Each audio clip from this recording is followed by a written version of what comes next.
Nous-mêmes, nous nous posons la question en tant que citoyens, qu'est-ce qui crée cette cherté-là? C'est la fin du monde, c'est quoi? Personne, bon, nous ne comprenons plus rien. La cherté de la vie peut être exogène et endogène.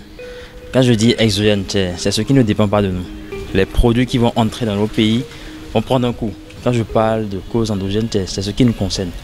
Et comme exemple, je vais parler par exemple je prends l'exemple de l'agriculture. Le bouleversement du calendrier agricole, c'est un facteur qui joue sur la production. Parce que quelqu'un qui devait produire par exemple à une date donnée, lorsque le calendrier agricole est bouleversé, celui-ci aura fourni des efforts qu'il ne devait pas fournir si la date était respectée.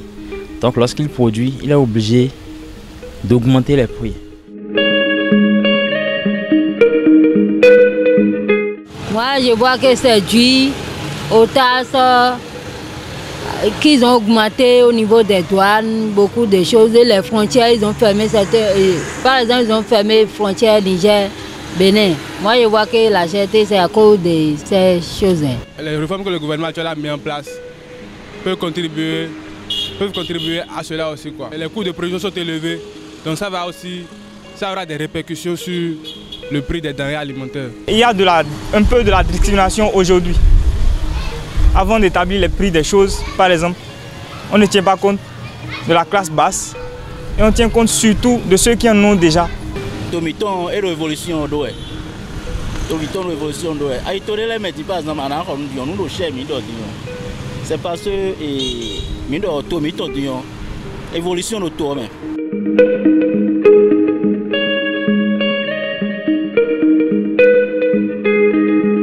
On ne peut pas ramasser le sable, mettre dans la marmite, on le dit non, mais tout est grâce, Dieu est dedans et le peu qu'on a, on arrive à quand même se débrouiller avec. Il y a des petits business qu'on gère à côté, vous voyez ce que je veux dire, on ne peut pas tout dire.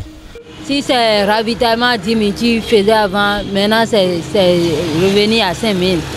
Les 5 000 tu vas faire, ça ne va pas, en famille ça ne va pas. Puisqu'on doit vivre,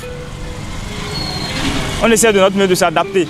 Même les hommes aussi, c'est difficile pour eux-mêmes de gérer.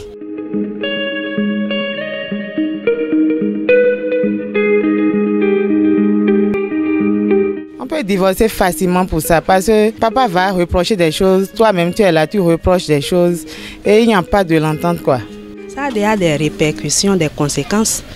L'enfant qui n'est pas satisfait, qui n'est pas bien nourri à la maison, c'est le vol qui va s'en suivre. C'est la frustration, ça nous frustre. La plupart des jeunes sont dans ce que vous savez. Nous ne sommes pas sans savoir qu'aujourd'hui il y a beaucoup d'arnaqueurs. Ça augmente le taux de criminalité.